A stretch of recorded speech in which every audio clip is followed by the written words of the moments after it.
Olá, minha gente. O mês de março tem algumas peculiaridades, alguns dias internacionalmente comemorados e que merecem a nossa atenção.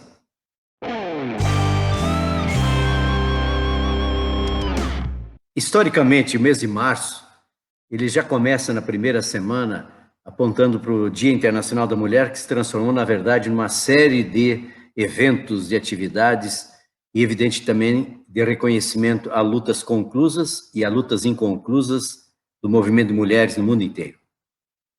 Por isso, a questão da mulher merece, nesse momento, um destaque muito grande, porque é nesse mesmo mês de março que nós temos o Dia Internacional da Água, e que se transformou na Semana Mundial da Água, que se transformou no mês de março, que tem esse assunto como uma das principais pautas dos organismos internacionais, dos movimentos ecológicos, das pessoas mais sensíveis, enfim, a questão da água, a questão da mulher.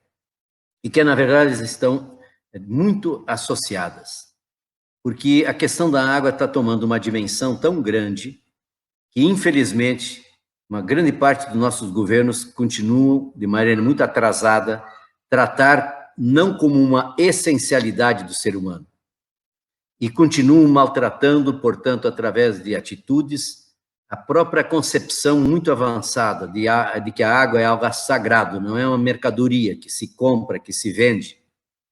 Mas a questão da água é tão séria, e nós vivemos nesses dias, inclusive em várias regiões do Paraná, não só Curitiba e alguns municípios da região metropolitana, uma escassez d'água, e sempre isso é debitado à falta de chuvas. É claro que a ausência de chuvas mais intensas causam essa escassez, mas a pergunta que sempre permanece, e aí a gente tem que se dirigir muito não só à sociedade, mas especialmente aos governos, eu me dirigiria aqui ao governo do Estado, à própria Sanepar, que tem uma admiração muito grande, porque presidi, quando fui secretário de Estado, lá, ainda muito jovem, no governo José Richa, presidi durante 4 anos o Conselho de Administração da Sanepar, e respeitando os seus servidores, respeitando o seu quadro técnico, mas não compreendendo como é que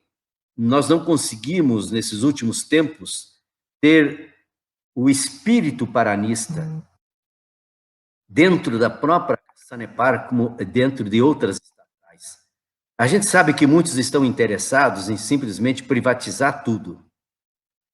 No momento, inclusive, que é preciso a gente repensar, porque no mundo inteiro estão reestatizando os serviços de água e esgoto.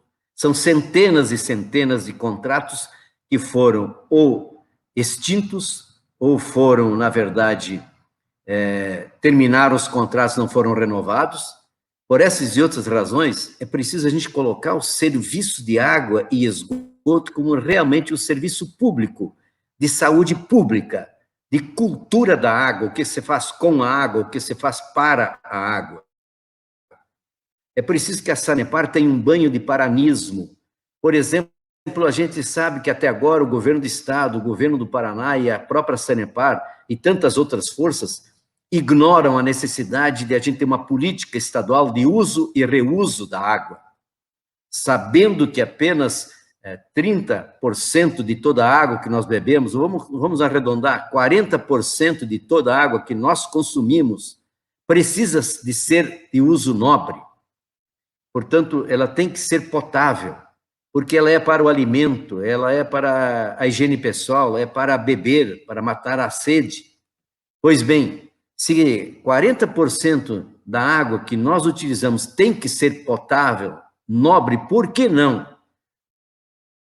À luz da experiência também de outros países, ter uma política articulada, e que quem deveria estar liderando seria a própria Sanepar, para inclusive desafogar mais alguns investimentos que precisam ser feitos, por exemplo, na área de esgoto, para que nós pudéssemos ter mais água de uso não nobre disponível, aproveitando a generosidade da natureza, armazenando as águas em cisternas, principalmente, pois, naquele uso que é um uso não nobre. Mas o mês de março também é o mês que nós temos a Semana Indígena. temos o Dia Indígena, que, aliás, deviam ser todos os 365 dias do ano, ainda mais um país como o nosso, porque o Brasil, na verdade, um dos pilares da civilização brasileira, da identidade brasileira, da personalidade brasileira, um dos pilares está exatamente nas nossas populações indígenas, porque é eles que estavam aqui antes de chegarem os imigrantes, é eles que, na verdade, estavam aqui cuidando desse verdadeiro paraíso terrestre, antes de chegar, inclusive, o conquistador, o dominador, o navegador.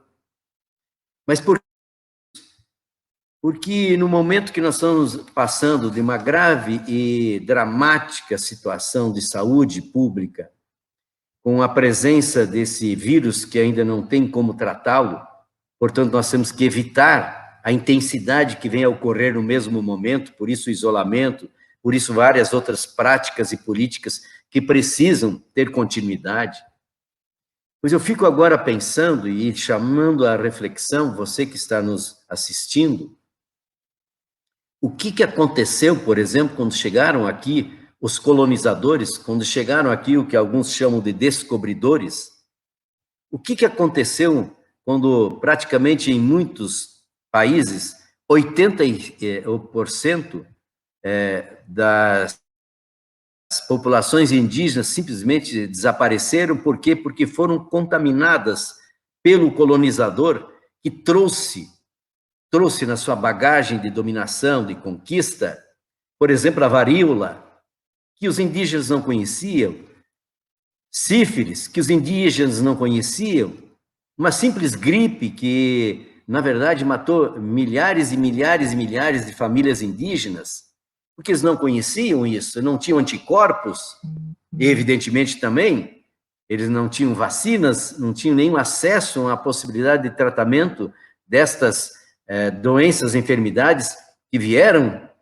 É por essas razões que eu fico pensando o que aconteceu, por exemplo, em 1500. O que aconteceu nas décadas seguintes?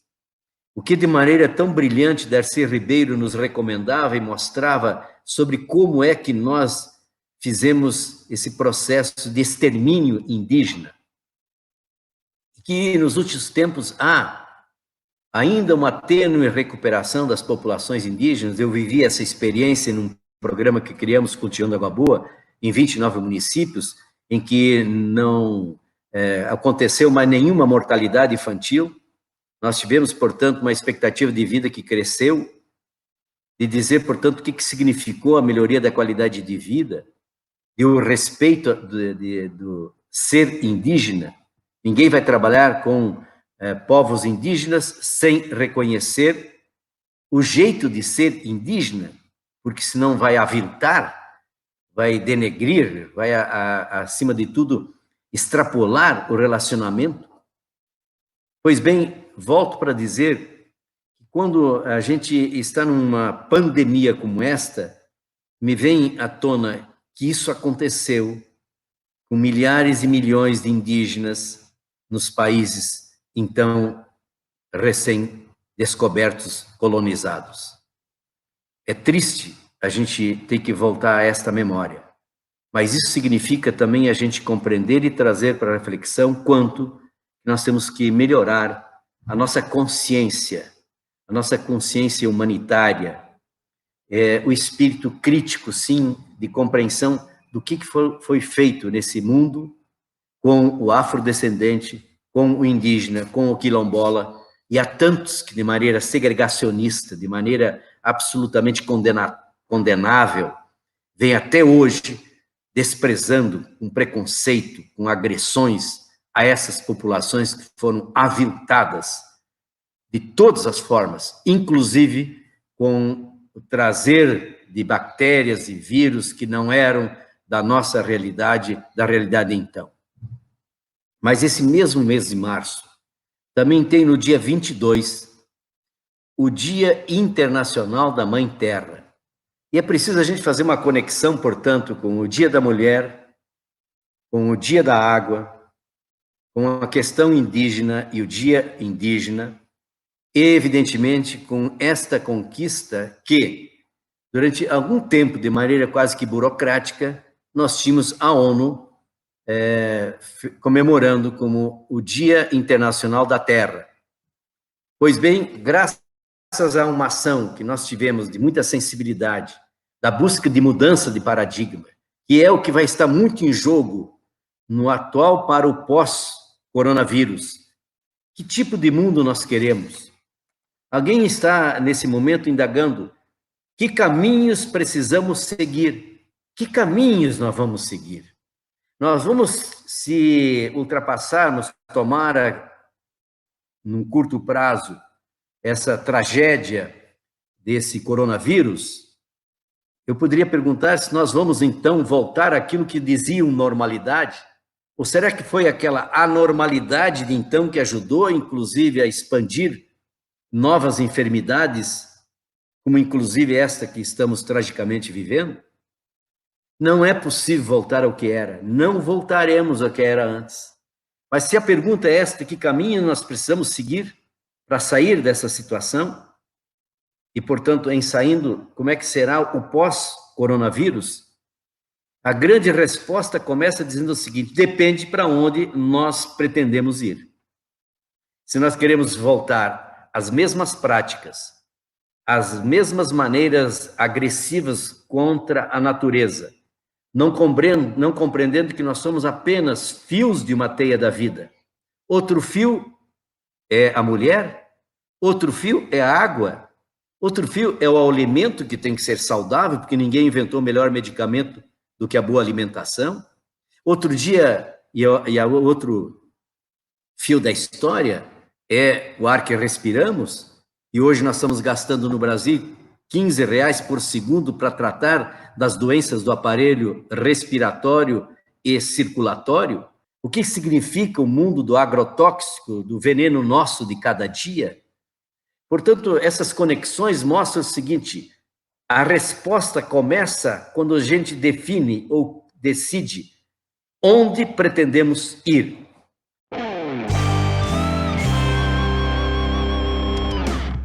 Essa questão do mês de março e todos esses eventos importantes que hoje marcam em várias partes do mundo celebrações significativas, precisa de 2 intervenções nossas. E já vamos ter outra gravação sobre isso.